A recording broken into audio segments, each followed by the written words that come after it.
ओम रामाय रामभद्राय रामचंद्राय वेधसे रघुनाथाय नाथाय सीतायाः पतये नमः। जय सिया राम बंधुओं।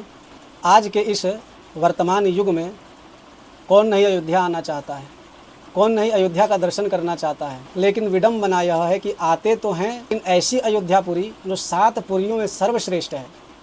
हमारे यहाँ 4 धाम और 7 पुरी हैं, उनमें सबसे महत्वपूर्ण पुरी जो है वह श्री अयोध्या धाम है। अयोध्यापुरी मस्तके, उन सभी 7 पुरियों में सर्वश्रेष्ठ अयोध्यापुरी हैं। ऐसे श्री अयोध्या जी का दर्शन करने के लिए लोग आते हैं। 300-400 रुपये टोटो वाले को दे देंगे कि मुझे इधर दर्शन कराओ, उधर दर्शन कराओ, और टोटो वाला जो है आपको लेकर चला जाएगा, दर्शन करवा देगा। आपको ना अयोध्या दर्शन करने का महत्व समझ आया, ना आप क्या दर्शन कर रहे हैं, क्यों कर रहे हैं, इसका कोई महत्व समझ आया, तो फिर आपको दर्शन करने का कोई फल नहीं मिलेगा। कारण क्या है? हमारे यहाँ कहा गया है यदि आप कहीं भी दर्शन करने जाएं तो आपको यदि उनकी महिमा पता भी है तो भी आपको उनकी महिमा का दोबारा श्रवण करना चाहिए जिस समय आप दर्शन करने के लिए गए हैं। भगवान श्री राम जी जब विश्वामित्र जी के साथ उनके यज्ञ की रक्षा करने के लिए जाते हैं तो आप देखेंगे राम जी जब विश्वामित्र जी के साथ चलते हैं तो उस समय भी विश्वामित्र जी माँ गंगा का अवतरण किस प्रकार से हुआ वह सारी बातें राम जी से बताते हैं। गंगा अवतरण की कथा सुनाते हैं, लक्ष्मण जी को भी सुनाते हैं। क्या राम जी नहीं जानते? जानते हैं, लेकिन यह विधान है कि आप कहीं भी दर्शन स्नान करने जाएं तो पहले उनका महात्म्य का श्रवण। और आज यह समझ लें, श्रवण कर लें कि अयोध्या का महात्म्य क्या है, कैसे आखिर अयोध्या इस रूप में परिवर्तित हुई, अयोध्या का प्राचीन इतिहास क्या है, किस राजा से यह अयोध्या प्रारंभ हुई। तो चलिए सबसे पहले मैं आपको बताऊं कि जितने भी मनुष्य इस पृथ्वी पर हैं, इस पूरे पृथ्वी पर जितने भी मनुष्य हैं, उन सबों की जन्मभूमि अयोध्या है। यदि आपसे कोई पूछे कि आपकी जन्मभूमि कहाँ है तो आप कह सकते हैं कि मेरी जन्मभूमि अयोध्या है। क्यों? क्योंकि सबसे पहले इस सृष्टि के मानव कौन हुए? तो मनु हुए। मनु शतरूपा, मनु पुरुष और शतरूपा स्त्री हुई। मनुना मानवेंद्रेण या पुरी निर्मिता स्वयं, और मनु जी ही हैं जिन्होंने सबसे पहले अयोध्या में आकर अपनी राजधानी बनाई। मनु जी अयोध्या में आकर बसे, 5 संतानें हुई जिनसे फिर सृष्टि का उपक्रम आगे की ओर बढ़ा है। इस अयोध्यापुरी का विशेष महत्व क्या है?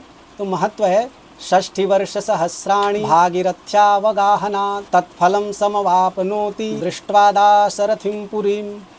इस अयोध्या के दर्शन मात्र से 60 वर्ष सहस्राणि 60,000 वर्ष तक कोई व्यक्ति यदि गंगा जी का स्नान करे, वह उसे मात्र दृष्ट्वा दाशरथिं पुरीम, एक निमिष यदि अयोध्या की ओर झांक ले, देख ले। एक निमिष का अर्थ हुआ जितने देर में व्यक्ति का एक पलक झपक कर ऊपर होता है उसे एक निमिष कहते हैं। कोई इतना कर ले, इतना देर तक दर्शन कर ले अयोध्या जी का, तो उन्हें 60,000 वर्षों तक गंगा स्नान का पुण्य मिलता है। ऐसी श्री अयोध्या धाम की महिमा है। यह अयोध्या सिर्फ हिंदुओं के लिए नहीं, अपितु वैसे हिंदुओं के शाखा में जो बौद्ध धर्म और जैन धर्म है, उन दोनों का भी विशेष संबंध अयोध्या से है। क्यों? क्योंकि जैन धर्म के 5 तीर्थंकर का जन्म अयोध्या में हुआ है। इसलिए आप देखते होंगे अयोध्या में एक विशाल जैन मंदिर है जो बहुत विख्यात है। गौतम बुद्ध स्वयं यहाँ पर लगभग 16 वर्षों तक रहकर तपस्या आराधना किए हैं। तो इस प्रकार से अयोध्या धाम लगभग सभी धर्मों एवं जातियों के लिए विशेष रूप से पूजनीय तीर्थ है। यह अयोध्या धाम पहले तो राजा महाराजाओं से भरा पड़ा था, लेकिन समयांतर में यह अयोध्या लुप्त हो गया। विक्रमादित्य नाम के एक राजा हुए जिनसे विक्रम संवत चला है। हमारे सनातन धर्म में 2 विधियों से वर्ष गिना जाता है, एक विक्रम संवत से और दूसरा वैवस्वत संवत से।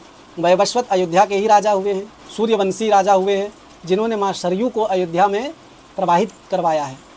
तो आगे हम बात करें, विक्रमादित्य ने अपने समय में श्री अयोध्यापुरी में छिप चुकी मंदिर, अदर्शनीय मंदिर जो दर्शन के लायक नहीं है, उसे पुनः स्थापित किया। राजा विक्रमादित्य अयोध्या आकर यहाँ पर 260 पुराने मंदिर को नवनिर्माण करवाया एवं 60 नए मंदिरों का निर्माण विक्रमादित्य ने करवाया।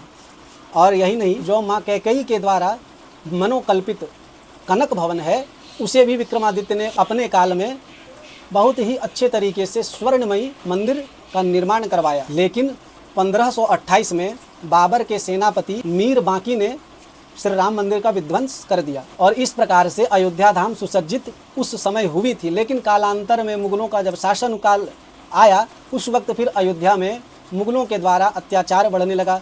बाबर के शासन में 1528 ईस्वी में श्री राम मंदिर को विध्वंस कर दिया गया। उसके बाद फिर संतों में आक्रोश की भावना हुई और फिर हम और आप सभी जानते हैं किस प्रकार से लड़ाइयाँ लड़ी गई इनके लिए। फिर विक्रमादित्य ने लक्ष्मण घाट पर, जो सरयू जी के किनारे स्थित है, वहाँ पर एक लक्ष्मण जी का मंदिर बनवाया, क्योंकि वहीं घाट पर लक्ष्मण जी की मूर्ति उन्हें मिली थी। उसी मूर्ति को वहाँ स्थापित करके लक्ष्मण घाट नाम से, जो अभी लक्ष्मण किला के नाम से जाना जाता है, वह मंदिर विक्रमादित्य ने निर्माण करवाया। एवं बड़ी देवकाली, जो बड़ी देवकाली का मंदिर है, जो फैजाबाद के चौक पर विराजित है, उसकी भी स्थापना विक्रमादित्य ने करवाई है। और जो छोटी देवकाली है, उनकी भी स्थापना। इस प्रकार से अनेकों मंदिरों को विक्रमादित्य ने नवनिर्मित किया, अपने समय में बनवाया।